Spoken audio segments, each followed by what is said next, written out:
different flavors of software engineering. Become a quant. Let me reenact the interview. The deeper end of the swimming pool. Range. Wait, I wanna guess that. Controversial. Like it's not recommended, but I recommend it.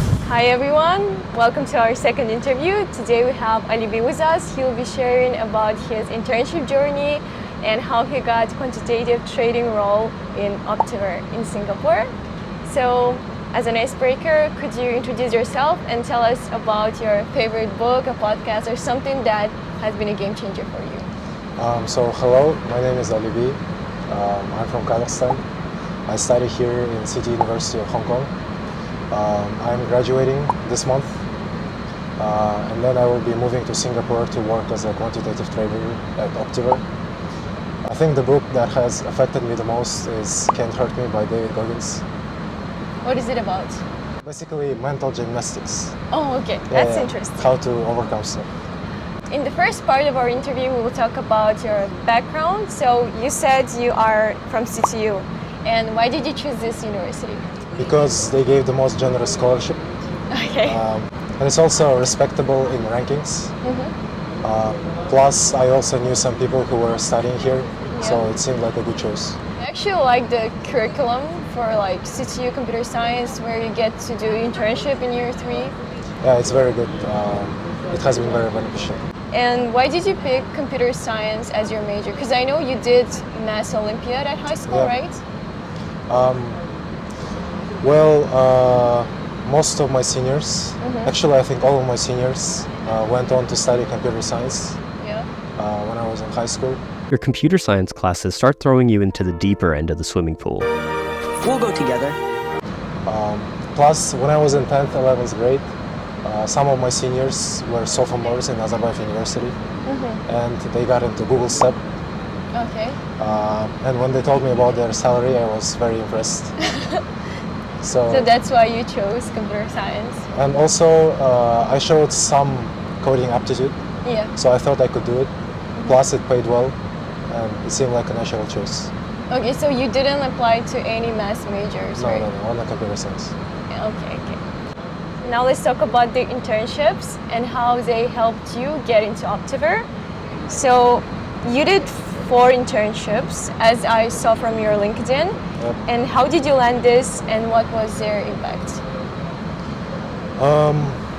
The first internship was the easiest to get because Hong Kong has a scheme called IT System Internship, Yeah, I know. where basically the government pays your salary. Yeah, So- 11,000. Yeah, so it's very easy to get first internship. Afterwards, I did a placement internship at Siemens. As you mentioned before, if you study computer science at CityU, you have to do a 9-month internship. So they helped me get this internship at Siemens.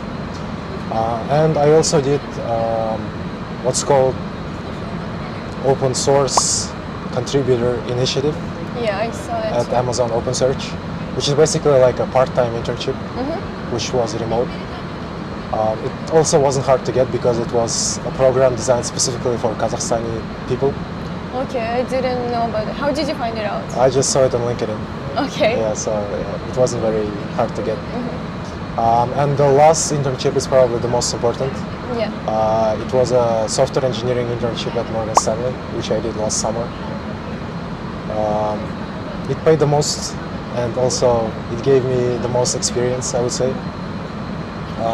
So I had internships at startup, tech, corporation kind of, Siemens, then open source project, and then investment bank. That's all kind of all-rounded experience. Yeah, so I'd say I tried a lot of different flavors of software engineering. So in all of those internships, you were as a software engineer?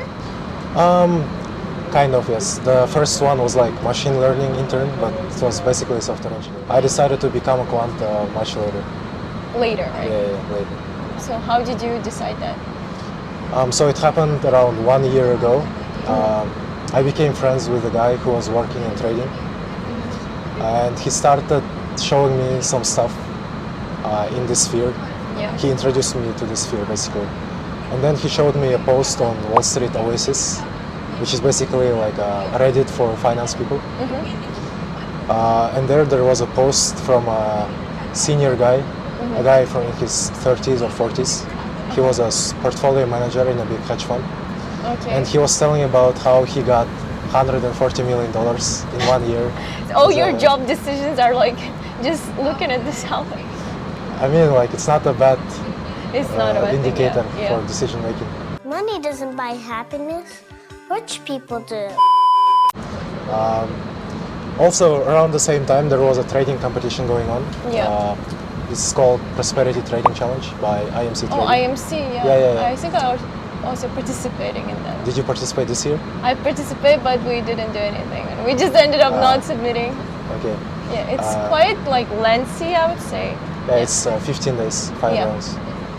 So there are 5 rounds, and in every round you get like a new set of imaginary assets, Yeah. and you have to create a trading algorithm, which will trade with bots, and that's how you get your P&L. It was very interesting, I would say. I did not only coding, but like math as well, Yeah. quantitative research, finance stuff, and I liked it. And there's like the leaderboard as well. Yeah, after so it's every- very competitive and very interesting. I'd say I liked it slightly better than software engineering. And plus, combined with insane salaries, that's how I decided to become a quant. So, did you win the IMC one? Now, last year we placed like 200 something. That's actually, I think, good. Yeah, this year we were number 47.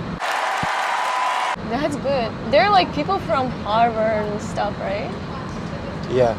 Like, very competitive place. Apart from internships, did you do any other extracurricular activities? Of course, you mentioned the IMC, the open source. Did you do anything else? I'd say the most impactful and important one was math competitions in high school. Yeah. I would say when we're talking about quant trading, it helped me even more than my internships. Because there were quite a few quant interviews where they asked me about my math Olympiad experience.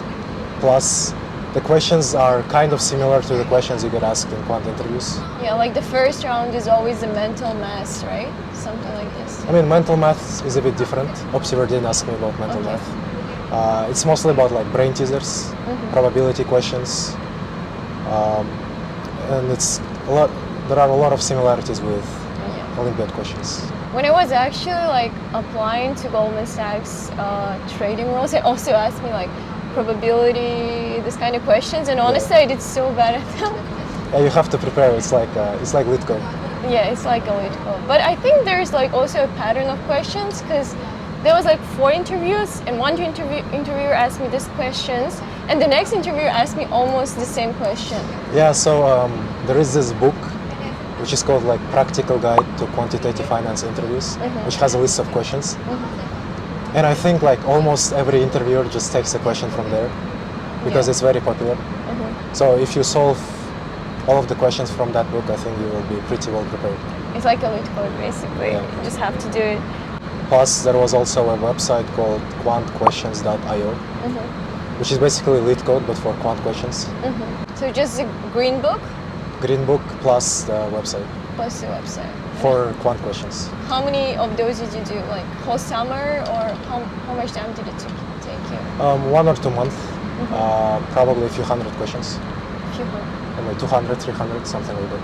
Okay, note that down. Write it down and keep it for future reference. There's like this controversial, not like a controversial, but like some people say that GPA matters and some people say that it doesn't. What do you think about it? It matters up to a point. Like if you have a 2.0 GPA, you probably will not get interviews. Okay. But once you pass the resume screening, it's not really relevant. What about the referrals? Do they help? Well, the offers I got without referrals. Yeah, same. So I'd say they are not very important, Yeah. but I guess they might help. I don't know why, but like I have this thought that they might not be helpful in Hong Kong specifically because like every time I use a referral, it didn't really help me even get like through screening. It might help get through screening maybe, but after that it doesn't matter, I think. Yeah, I also heard they are pretty helpful for big tech, but not for there is no finance. big tech in Hong Kong. Yeah, that's true. Are there like quant internships? Yes. for quant trading and quant research. Then let's talk about quant. But I didn't get those because I immediately got a full-time offer. Okay, so you don't need to do a quant internship to get a quant full-time offer. Actually, most of the time you do, but I was very lucky in that sense that Optiver Singapore office, they don't hire interns, I think. Okay. So they immediately get full-time roles. So they don't have like those coming with return offers, right? Yeah, but most of the time I think internship is easier. Okay. Well, now let's go to the next section, Okay. which is specifically about Optiver. Why did you choose to apply to Optiver? Honestly, I've never heard of this company before you got like an offer, and I saw it on LinkedIn. Well, this whole field, which is quantitative finance, it's very niche. It's Yeah. very small. So if you haven't like specifically researched about it, you probably don't know a lot of companies. But as I said, like I started researching about 1 year ago. So that's So like among trading firms, Optiver is pretty well known. It's Yeah. like one of the biggest option market makers in the world. There are other firms like Jane Street, Citadel Securities, Hudson River Trading. yeah, I applied to those and got rejected. So I applied, I think, to all of those firms. Yeah. There are not that many, to be honest, compared to tech firms. I applied to maybe like 20, 30, maybe 40 When tops. do they like accept applications? When do they start? I started applying like June, July maybe. It is even earlier than the tech internships. I think like overall for tech as well as for quant roles, like every year the applications open earlier. Yeah, Like this year I saw Optiver open like in March or something. it's crazy. I think it's also because of the visa and just the amount of people they have to process. Yeah, it just becomes more and more popular with every year.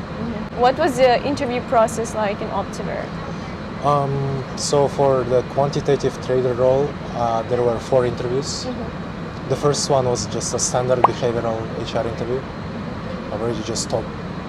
Just about your just future like, plans. like why Optiver, why trading, why Singapore, etc. How do you prepare for those? Well, what I usually do is I go to Glassdoor and I just get all of the possible questions and I just prepare an answer for each one and then memorize it. Yeah, I also do. yeah. Interviewers usually say that's not the thing to do, like it's not recommended, but I recommend it. Yeah, in general, it's the same type of questions. Yeah. Why? Yeah, it's just a standard set of questions. If you prepare some answers which can answer multiple different questions, Yeah. it's very efficient. And I also think like once you start doing interviews, you already understand the patterns that Yes. happen in behavioral interviews. Yeah. What about the next stage? After that, there were 3 kind of technical interviews. Kind of technical because each one also asks a little bit behavioral questions. And then there were probability questions, brain teasers, market making questions, or rather like FERMI questions. What questions? FERMI questions. What is I this? can explain later. FERMI questions, and also betting games, and also finance questions. That's a lot. I mean, yeah, so you have to prepare Yeah. quite comprehensively. So for brain teasers and probability questions, just do the green book and quant questions.io. What is this green book? Like who's Practical guide to quantitative finance interviews. Okay.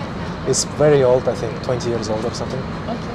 but everybody uses it. Like Okay. interviewees, everyone uses it. I think if you do that plus quantquestions.io, it also has like a company-specific questions if you buy premium. So it's a very useful feature. If you do that, I think you're good. And then FERMI questions, it's basically estimation questions. And then you have to give 2 numbers, like your bid and your ask. Basically, like just range. Wait, I wanna guess that. Yes, basically, let me reenact the interview for you. So, I will ask you 5 FERMI questions, Yeah. and for every question you have to give me a range. And then, if the actual answer is within that range, then you get a score, which is like your bid divided by ask.